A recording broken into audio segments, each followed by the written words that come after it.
기적이 일어나면, 하나님이 기적을 행하시면 우리가 하나님을 더 잘 믿게 될까요? 자, 출애굽할 때 하나님이 엄청난 기적을 행하셨어요. 애굽에는 10가지 재앙을 내리고 홍해를 가르시고, 그리고 반석에서 물이 나게 하시고, 불기둥 구름기둥으로 인도하시고, 매일 만나를 먹이시고, 말씀이 임할 때는 정말 지진이 일어나고, 하나님이 살아계신 것을 믿지 않을 수가 오히려 어려울 정도의 그런 수많은 기적을 행하셨는데, 이스라엘 백성들은 그것 때문에 그 다음부터 하나님을 정말 잘 믿었고, 하나님의 말씀대로 살았고, 항상 기뻐하고 범사에 감사하고 그랬죠. 그렇지 않습니다. 우리가 성경을 가만히 읽어보면 이해가 안 될 정도예요. 아니, 그런 하나님의 기적을 경험하고도 어떻게 출애굽한 지 얼마 되지 않아서 금송아지를 만들어 섬길 수 있습니까? 어떻게 그렇게 끊임없이 불평하고 의심하고 원망하고 살 수 있습니까? 그게 기적을 경험한 이스라엘 백성들의 모습이었습니다. 하나님은 다 아십니다. 우리가 믿음을 바로 갖게 되고 성숙한 믿음을 갖는 것이 기적으로 되는 일이 아니라는 거예요. 기적을 보여주어서 그 일이 이루어지는 게 아니라는 거예요. 그러면 하나님은 지금은 이제 더 이상 기적을 행하지 않으시는가? 그렇지 않습니다. 우리가 기적을 구하기보다 지금 일어나고 있는 기적을 보는 눈이 열리게 해달라고 기도하는 게 더 옳습니다. 지금은 하나님이 너무나 많은 기적을 행하고 계시기 때문에 그렇습니다. 우리의 매일매일의 일상이 사실은 하나님의 기적입니다. 박완서 작가가 일상의 기적이라는 시를 썼습니다. 덜컥 탈이 났다. 유쾌하게 저녁 식사를 마치고 귀가했는데 갑자기 허리가 뻐근했다. 자고 일어나면 낫겠거니 대수롭지 않게 여겼는데 웬걸 아침에는 침대에서 일어나기조차 힘들었다. 그러자 하룻밤 사이에 사소한 일들이 굉장한 일로 바뀌어 버렸다. 세면대에서 허리를 굽혀 세수하기, 바닥에 떨어진 물건을 줍거나 양말을 씻는 일, 기침하는 일, 앉았다가 일어나는 일이 내게는 더 이상 쉬운 일이 아니었다. 이때 중국 속담이 떠올랐다. 기적은 하늘을 날거나 바다 위를 걷는 것이 아니라 땅에서 걸어 다니는 것이다. 얼마 전에는 젊은 날에 윗분으로 모셨던 분의 병문안을 다녀왔다. 몇 년에 걸쳐 점점 건강이 나빠져 이젠 그분이 자기 힘으로 할 수 있는 것은 눈을 깜빡이는 정도에 불과했다. 예민한 감수성과 날카로운 직관력으로 명성을 날리던 분의 그런 모습을 마주하고 있으려니 한때에 빛나던 재능도 다 소용없구나. 서글픈 마음이 들었다. 돌아오면서 지금 저분이 가장 원하는 것이 무엇일까 생각해 보았다. 혼자서 일어나고 좋아하는 사람들과 웃으며 이야기하고 함께 식사를 하고 산책을 하고 그런 아주 사소한 일이 아닐까. 다만 그런 소소한 일상이 기적이라는 것을 깨달을 때는 대개는 너무 늦은 다음이라는 점이 안타깝다. 여러분, 우리는 정말 기적 가운데 살고 있습니다. 어떤 사람이 보기에는 내가 아주 평범하고 일상적인 그런 생활을 하는 것 같아 보이는 이 모든 것이 다 기적입니다.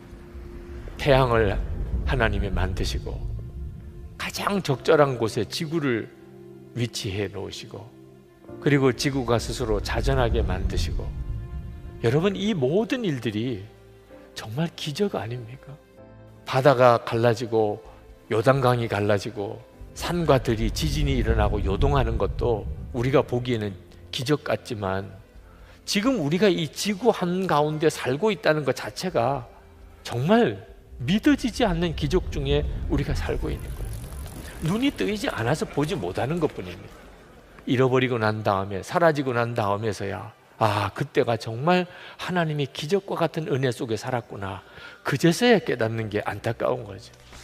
그런데 예수를 믿는 우리들은 모든 사람들이 누리는 이런 일상의 기적과 또 비교할 수 없는 하나님의 기적과 은혜를 받고 삽니다.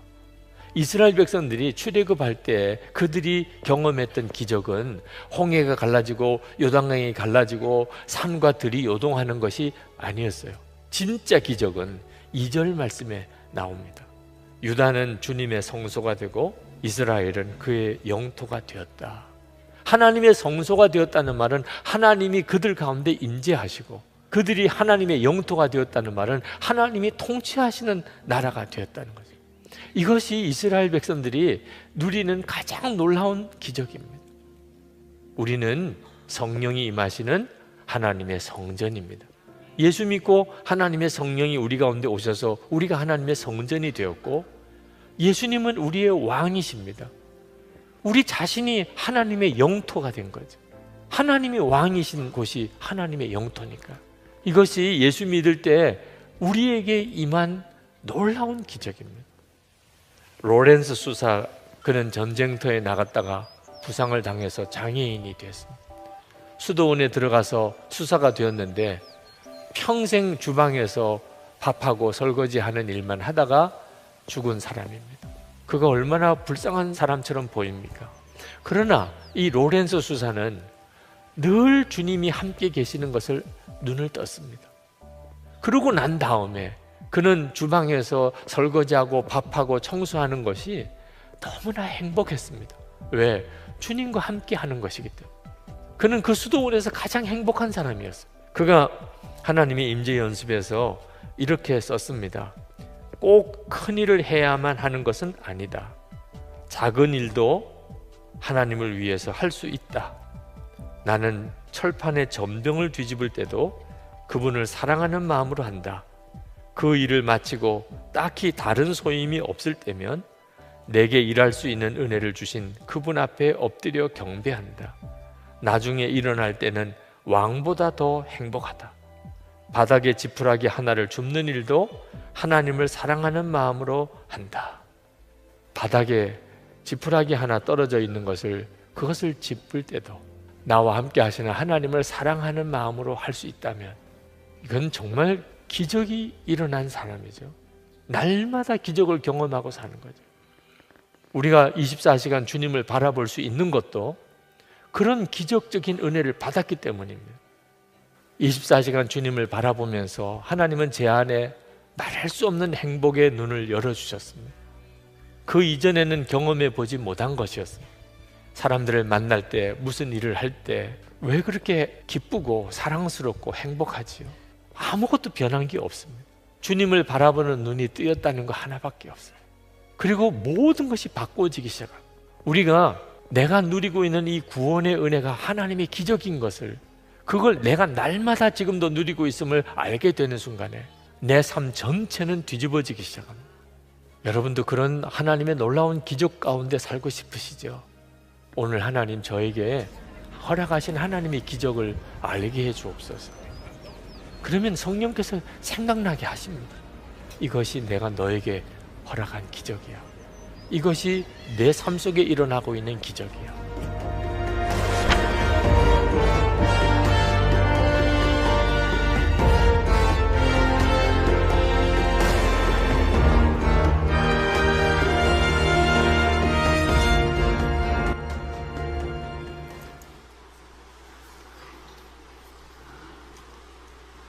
구약 성경, 신약 성경을 보십시오. 얼마나 많은 성경 구절에서 음란한 생각과 간음과 성적인 타락에 대한 경고가, 우리가 눈을 감고 봐서 그렇지 눈을 뜨고 보면은 다 그 얘기예요. 전부가 다 하나님에 대한 간음했다. 사람에 대한 간음을 했다. 사랑에 대한 배신을 했다. 순결에 대한 배신을 했다. 그 죄악의 피가, 성욕의 피가 계속 우리를 사로잡는 거예요. 여러분, 미친 듯이 소리를 지르면서 여기서 피해 나가야 돼요. 이거 끊어야 돼요. 사랑해서는 안 될 사랑, 무슨 그런 노래가 있잖아요. 뭘 사랑하면 안 될 사랑에 당연히 그냥 끊어야죠. 새벽 기도 와서 하나님 어찌하오리까, 그런 기도는 하지 마세요. 그걸 왜 기도 제목에 넣고 부르세요? 그건 안 하면 되지. 끊으면 되지.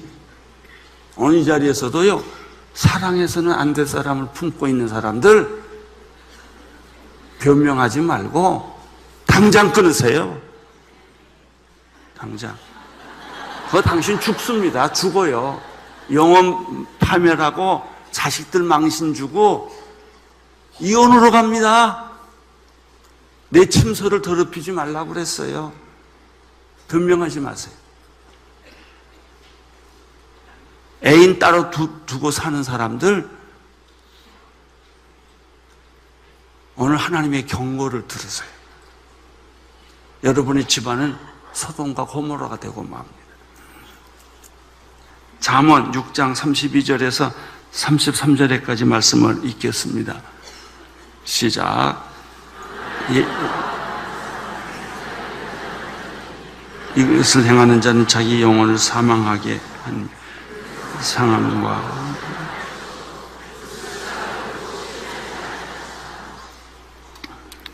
여기서 여인이라는 것은 순결한 여인을 말하지 않아요. 창녀를 말하는 거예요. 오늘 우리 시대는 창녀와 같은 시대예요. 창녀의 특징이 뻔뻔한 거예요. 부끄러움이 없어요. 하체를 드러내놓고도 아무런 부끄러움이 없는 거예요. 여러분, 가능하면 여러분의 영혼이 제일 먼저 죽습니다. 그리고 가늠하는 사람은 신앙을 갖기가 어려워요. 양심의 갈등이 느껴가지고 예수를 피해버려요. 하나님을 피해버려요. 무서운 것입니다. 고린도전서 6장 15절 읽어주세요. 시작. 너희 몸이 내가 그리스도의 지체를 가지고 창녀의 지체를 만들겠느냐. 그럴 수 없느니라. 히브리서 13장 4절 모든 사람은 결혼을 귀히 여기고 자기 침소를 더럽히지 않게.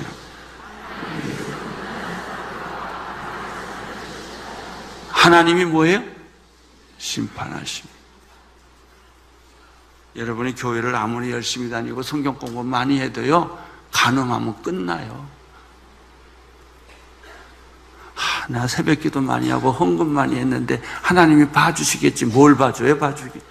안 봐줘요. 간음하는 순간 여러분의 영혼은 타락해지고 순결을 잃어버립니다. 그래서 우리는 순결한 신부처럼 살아야 돼요. 신명기 22장 22절 읽어주세요. 어떤 남자가 유부녀와 동침한 것이 드러나거든 그 동침한 남자와 여자를 둘 다 죽여 이스라엘 중에 악을 제하라. 여러분, 유부녀와 동침하는 걸 보는 순간 돌로 쳐 죽이라고 그랬어요. 구약에서.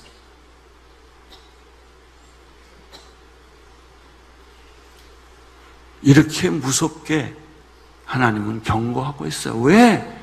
이게 바이러스니까. 바이러스는 눈에 안 보이지만 일단 몸에 들어가면 온몸을 다 파괴해버려요. 암세포와 같은 거예요. 이렇게 무서운 거예요. 그런데 교회도 침묵해요. 말 안 해요. 인기 없으니까. 그런 얘기하면 무섭습니다. 지옥입니다. 그걸 아셔야 합니다. 구약 성경, 신약 성경을 보십시오. 얼마나 많은 성경 구절에서 음란한 생각과 간음과 성적인 타락에 대한 경고가 우리가 눈을 감고 봐서 그렇지 눈을 뜨고 보면은 다 그 얘기예요. 전부가 다 하나님에 대한 간음했다. 사람에 대한 간음을 했다.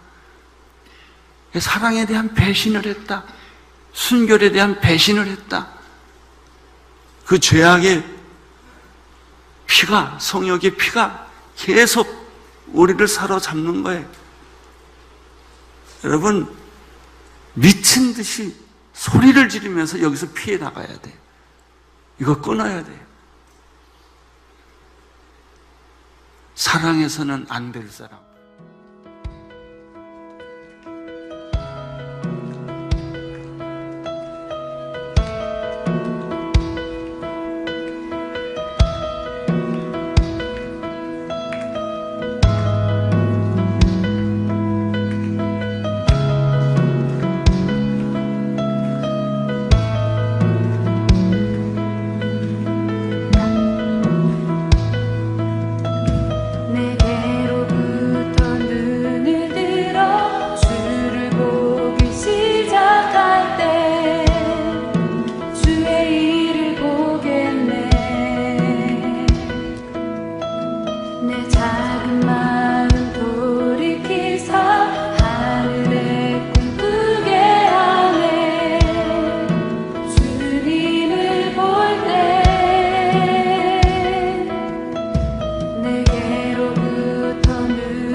보겠네. 내 작은 마음 돌이키사 하늘에 꿈꾸게 하네. 주님을 볼 때 모든 시선을 주님께 드리고 살아계신 하나님을 느낄 때 내 삶은 주의 역사가 되고 하나님이 일하기 시작하네.